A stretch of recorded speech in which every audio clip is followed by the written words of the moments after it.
Hi, I'm Carl McDaniel. I'm co-author of your textbook, and with me today is Jerry Thomas. Jerry is the CEO and president of Decision Analyst, one of the world's premier marketing research firms.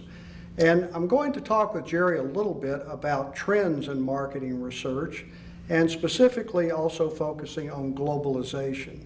Jerry, could you tell us a little bit about what you see as the future of marketing research?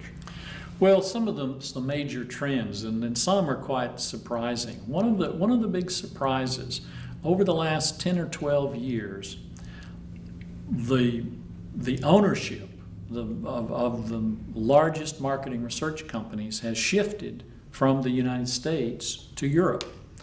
I think 8 out of the top 10 marketing research companies in the world are now owned by companies headquartered in the UK, the Netherlands, France, or Germany. So our industry is becoming Europeanized, if that's a word, and so that's a major trend. Why do you think that occurred?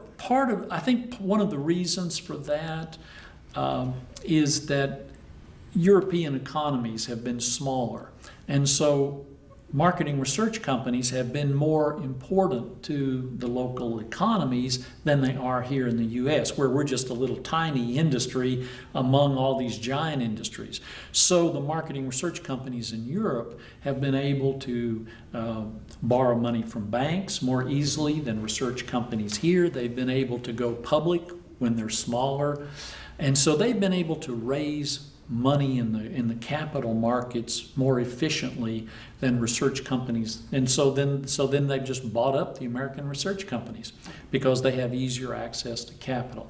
I think that's the major reason, and I think a second reason might be the longer-term focus of Europeans. They are more strategic in their thinking. Their capital markets allow them to be more strategic. And also because the marketing research industry is more important to their local economies, I think they may have access in cases to a higher quality labor pool than we do in the U.S. There are a lot of very, very bright people in Europe who are working in the marketing research industry. And what are some other trends that you see in the industry? Well, we've talked some already earlier about the trend in data collection methodologies from the mall intercept and from telephone to the internet, and we expect those trends to continue. A trend that's not talked about that I expect to see in the future is I expect to see the internet to continue to grow, but I wouldn't at all be surprised if collecting questionnaires by mailing it to people's homes and businesses. I think that methodology may very well grow in the future. It's underrated as a data collection methodology. Now, why do you think it would grow in the future? What causes Well, you to say that? it's one of the few mediums that allows you to reach every possible member of your audience, because we have an address for every business, we have an address for every person, every household. Whereas not everyone's on the internet, not everyone answers their telephone, but we can reach everyone by mail. So for certain types of studies, particularly studies that are very, very high interest, where people are very motivated to fill out the questionnaire, they've just bought a new car, for example, you could send them a mail questionnaire about their new car, and they would love to spend 30 minutes filling out and telling you all about their exciting new car. So it's product category specific, I think. But I think mail has a very interesting future.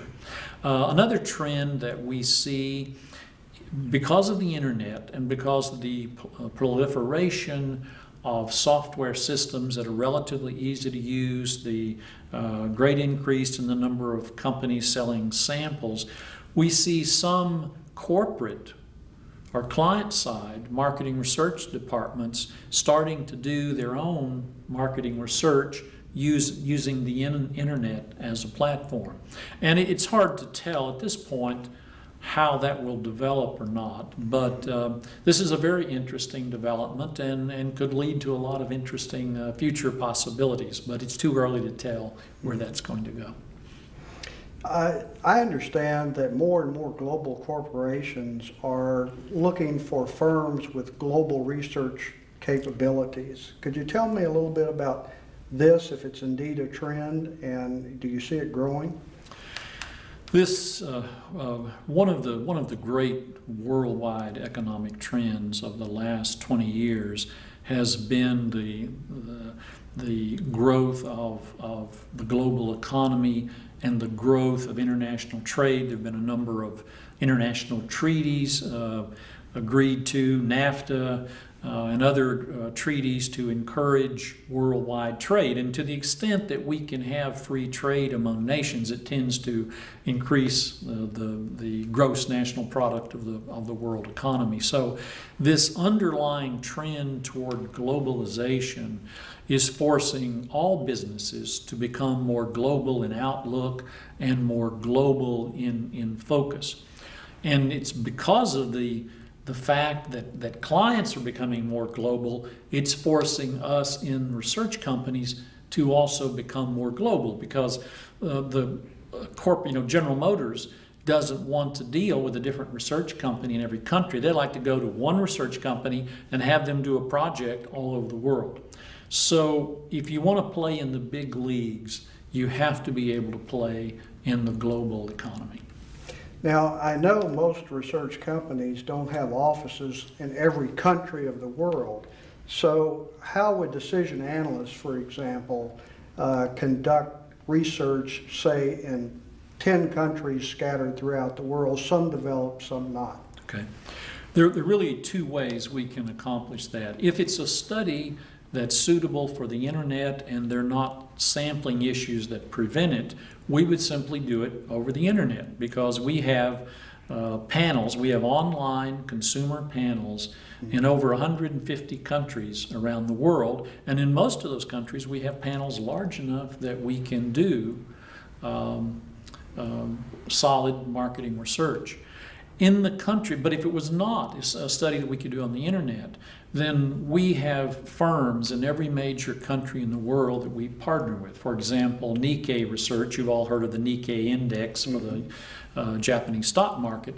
Well, it's a large publishing company in Japan, and they have a research division called Nikkei Research, and it's an extremely high quality research company headquartered in Tokyo, but they have offices throughout Asia. So if we're doing a major project in Asia, most often we will partner with Nikkei because of the quality of the work, and then we've built up a good working relationship with them over the years. We also have similar relationships with companies and other research companies like us in every other major country in the world.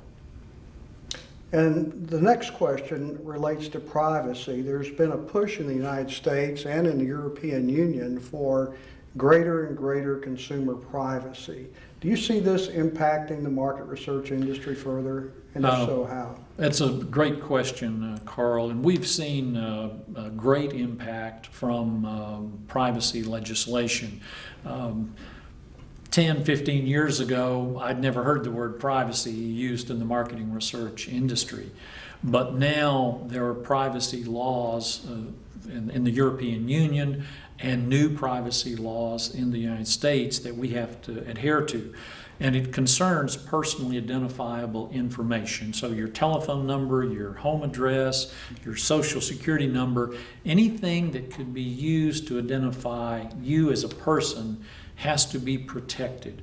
So we were the first marketing research company in the United States, for example, to subscribe to and adhere to the Safe Harbor Agreement between the United States and the European Union, which is an agreement that governs and approves companies to be able to do marketing research in Europe. Mm-hmm. So it's something that we have a person in our company right now, a privacy officer, and that's all they do is work on privacy issues and make sure that we're protecting this personally identifiable information, so there's no chance that somebody could hack into one of our computer systems or one of our employees could steal that kind of data and misuse it.